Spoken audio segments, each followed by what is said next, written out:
इसी प्रकार जब आपके विचार इस ज्ञान से मैच्योर हो जाएंगे, यहाँ से उठेंगे ऊपर को, तो जब आपको ऊपर के सुख का ज्ञान होगा, फिर आपकी इन यहाँ के खिलौनों में रुचि नहीं रहेगी। तो उस दिन आपकी भक्ति प्रारंभ होगी और एक दिन ये ज्ञान आपको होगा, भगवान ने आपको शरण में लिया है तो आपकी ऐसी स्थिति बनावेगा। पहले तो आपको जिन वस्तुओं की आवश्यकता वो जरूर देगा।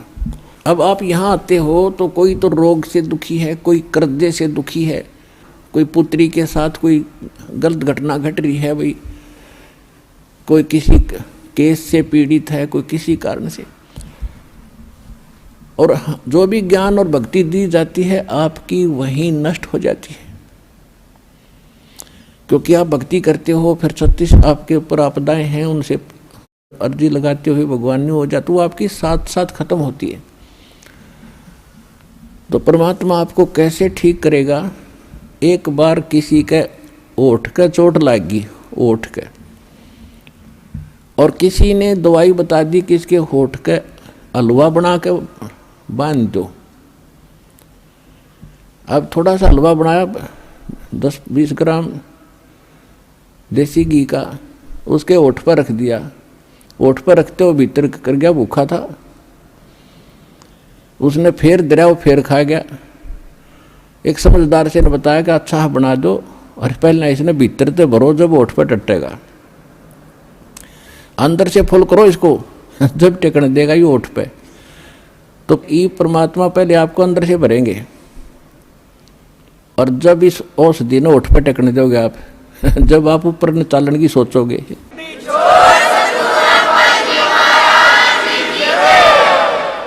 अर्थात आपकी यहाँ की जो रिक्वायरमेंट है, दाता आपके दुख हैं पहले इन्हें ठीक करेगा, और ठीक होके फिर आप गफलत कर जाते हो। इतना भी मालिक को मालूम है, आप चाहे मानो या ना मानो। अब कई भक्त कहते हैं जी कति और तो सारा ठीक हो गया, कि थोड़ा सा कोई बताते हैं ऐसा दुख रह गया, वहाँ यो तो रखना पड़ेगा भगवान ने, यो तो जान कर रख रखा ना, तुम फिर अंडी पाक जाओगे। तो परमात्मा कहते हैं कि सुख के माथे पत्थर पड़ो, जिसते ना मर देते जावे, और बलिहारी उस दुख के जो पल पल नाम उठावे। तो परमात्मा कहते इसे सुख का आग लगे जिस तो भगवान की भूल पड़े। और समझदार भक्त ने ये मांगना चाहिए, परमात्मा ऐसा दुख दिए रखना आपकी याद बनी रही, ऐसा सुख ना देना जिससे आपसे दूर हो जाए, भाड़ में जाए ऐसा सुख। तो पुण्यात्माओं, ये परमात्मा थोड़ा बहुत जो रखे है ये अनिवार्य ही होगा हमारे लिए। ये सोचकर आप अब ब्लाइंड फेथ करो इस मार्ग पे। पहले हम ब्लाइंड फेथ किया करते थे उन अज्ञानी नकली संतों पर, और वहाँ उन्होंने हमारे उस ब्लाइंड फेथ का, यानी अंधे होकर उसके पीछे लगना, उन्होंने दुरुपयोग किया, जिससे हमारे पूर्वजों के जीवन नाश कर दिए। अब उस ब्लाइंड फेथ की स्थिति पर आपको लाने के लिए बहुत समय लगेगा दास को, लेकिन एक दिन आप हो जाएगा जब सारे प्रमाण आपके रूबरू होंगे कि हु इज गॉड, परमात्मा कौन है और कैसे मिलता है, और वो किन किन को भगवान मिला है। और जिन्होंने वो भगवान मिला है तो उन्होंने उसका वर्णन क्या किया है, कैसा बताया है। महापुरुषों ने जिस साधना के करने से परमात्मा मिले हों, और वो आपके रूबरू कर दिया, क्योंकि आप स्वयं नहीं पढ़ सकते अध्यात्म लिटरेचर को, उसके लिए टीचर की आवश्यकता होती है सिलेबस को पढ़ाने के लिए। तो हमारा अध्यात्म का जो टीचर सिलेबस है, ये पवित्र ग्रंथ हैं सभी धर्मों के, पवित्र बाइबल, पवित्र कुरान शरीफ, पवित्र गुरु ग्रंथ साहिब जी, पवित्र कुरान, पवित्र वेद, पवित्र श्रीमद् भगवद गीता जी। तो ये हमारे अध्यात्म मार्ग के एक सिलेबस है, पाठ्यक्रम है। और पाठ्यक्रम को गुरु यानी टीचर जान सकता है। आपको बताया कि गुरु कौन है, गुरु भगवान हो सकता है, दूसरा गुरु हो ही नहीं सकता। सतगुरु कहो, गुरु कहो, सतगुरु इसलिए कहना पड़ गया कि नकली गुरु बने होंगे, नहीं तो गुरु शब्द पर्याप्त है। गुरु माने रास्ता दिखाने वाला, सच्चा रास्ता दिखाने वाला। लेकिन झूठे गुरु हो गए, इसलिए सतगुरु की आवश्यकता पड़ेगी। तो सतगुरु कहो और उसको गुरु कहो, परमात्मा ही आते हैं और वो ही गुरु हो सकते हैं, और गुरु है ही नहीं। बाकी तो गुरु सभी आपको बता दिया, किसी ने बाल काटने सिखा दिया उसका गुरु हो गया, ये छोटी मोटी अध्यापक शिक्षा को अक्षर ज्ञान करा दिया उसका वो गुरु हो गया। ये गुरु अलग है। अध्यात्म मार्ग के गुरु का सत्संग में रोल होता है। यदि यहाँ गुरु होते तो भगवान को आने की आवश्यकता ही नहीं थी। अपनी रची हुई सृष्टि को भगवान ही बता सकता है, जीव कैसे जान सकता अपने अनुभव से। तो असंख्य ब्रह्मांडों का रचनहार परमात्मा स्वयं आए थे। आप सृष्टि रचना में जब देखते हो, दास ने बहुत बार आपको सुनाया भी है, उसकी कैसेट सीडी डीवीडी बना रखी है भक्तों ने, पुस्तक भी लिखी है। तो सृष्टि रचना के ऊपर ब्रह्मा जी से पूछ रहे हैं नारद जी, नारद जी से पूछ रहे हैं व्यास जी, और ब्रह्मा जी कहते हैं जी मुझे पता नहीं, मैं तो कमल के फूल पर बैठा था, मैं कहाँ से जन्म हो गया बताओ। और गीता ज्ञान दाता ब्रह्मा विष्णु महेश का पिता है। ये कहता है गीता अध्याय नंबर 10 के श्लोक नंबर 2 में कि मेरी उत्पत्ति को ना ये देवता जानते ना ऋषिगण जानते, क्योंकि ये मुझसे उत्पन्न हुए हैं। तो पिता की उत्पत्ति को, डेट ऑफ बर्थ को बच्चे कैसे बता सकते हैं? वो दादाजी बताएगा। उस पिता की भी जन्म तिथि, और जीवित हो गया तो पोता पोतियाँ की भी जन्म तिथि, वो दादा तो कंप्लीट बता सकता है सबकी। तो इसी प्रकार ये जो ब्रह्मा विष्णु महेश ये काल से उत्पन्न हुए हैं, ये नहीं जान सकते, अपने बाप की भी उत्पत्ति नहीं जानते, तो ब्रह्म की यानी काल की।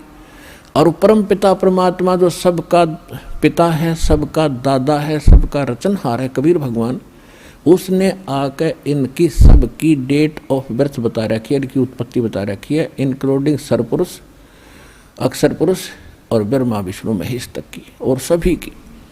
अब कहने का भाव ये है कि इस ब्रह्मांड के अंदर ब्रह्मा जी सबसे पहले गुरु माने जाते हैं, और ब्रह्मा जी से ज्ञान हुआ विष्णु और शंकर जी को, उसके बाद सभी ऋषि महर्षि दक्ष आदि ऋषियों को हुआ, वो ज्ञान हम तक था। तो ब्रह्मा जी खुद कहते हैं मुझे नहीं मालूम मैं कहाँ से जन्मा, मैं तो कमल के फूल पर बैठा पाया अपने आप को। तो ये गुरु है, लेकिन सतगुरु नहीं है, इनकम्प्लीट गुरु है, तो ये भगवान नहीं है। ठीक इसी प्रकार उस पूर्ण परमात्मा ने आकर सारा मार्ग बताया, और वही परमात्मा है और वही गुरु रूप में आए। तो यहाँ उस गुरु का रोल शुरू होता है। अब वो गुरु खुद आए परमात्मा, और फिर उन्होंने 600 वर्ष पहले अपने प्यारी आत्मा धर्मदास जी से कहा था कि जिस समय कलयुग 5500 वर्ष बीत जाएगा, उस समय परमात्मा ने कहा था कि चौथा युग जब कलयुग आई तब हम अपना अंश पठाएं,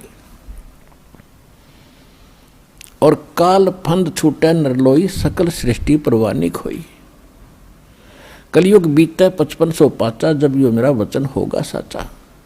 परमात्मा ने कहा था धर्मदास जी को कि मैंने इस काल से कहा था कि जब कलयुग आवेगा चौथा युग, तब मैं अपना अंश पठाऊंगा, और उस समय सारी पृथ्वी पूरा विश्व नाम लेगा, परवाना पावेगा, और धर्मदास सबका मोक्ष होगा।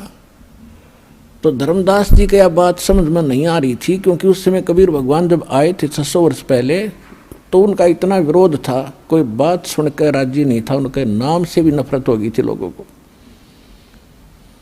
क्योंकि मुल्ला और काजियों ने और हिंदुओं के पंडित और ऋषि मंडलेश्वरों ने भगवान को इतना बदनाम कर दिया था कि ये झूठा है, कपटी है, वेद शास्त्रों को जानता नहीं है, ये सारी बकवास कर रहा है, ब्रह्मा विष्णु महेश की बेइज्जती करता है, इसकी बात भी ना सुनना। और उस समय परमात्मा ने कहा कि पूरी पृथ्वी पर मेरा ही ज्ञान रहेगा, और वो भी इसे कलयुग में आज से 5500 वर्ष बीत जाएंगे, जब यानी जब तो 4900 वर्ष ही बीतते थे कलयुग के। और ये भी भगवान बता रहे थे कि आने वाले कलयुग में तो इतने कृतघ्नी प्राणी हो जाएंगे, कोई उनका ठिकाना ही नहीं रहेगा, ये काल ऐसा कर देगा। तो उस समय उसके गले यह बात नहीं उतर रही थी धर्मदास जी, क्योंकि वो अंतर्यामी थे परमात्मा, जानेंगे अगभक्त, ऊपर से हाँ भरे पर अंदर जगह नहीं।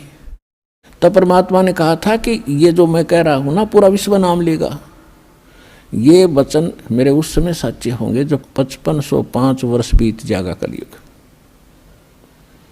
1997 में 5505 कलयुग पूरा हो जाता है। 1997 में परमात्मा इस दास को पुनः मिले थे और 1994 से दास ये प्रचार कर रहा है। तब तक सार नाम नहीं दिया जाता था, इक्का दुक्का भगत को मैं देता था। उसके बाद परमात्मा ने कहा कि अब ऐसे खोल दे पिटारे को और शुरू कर दे।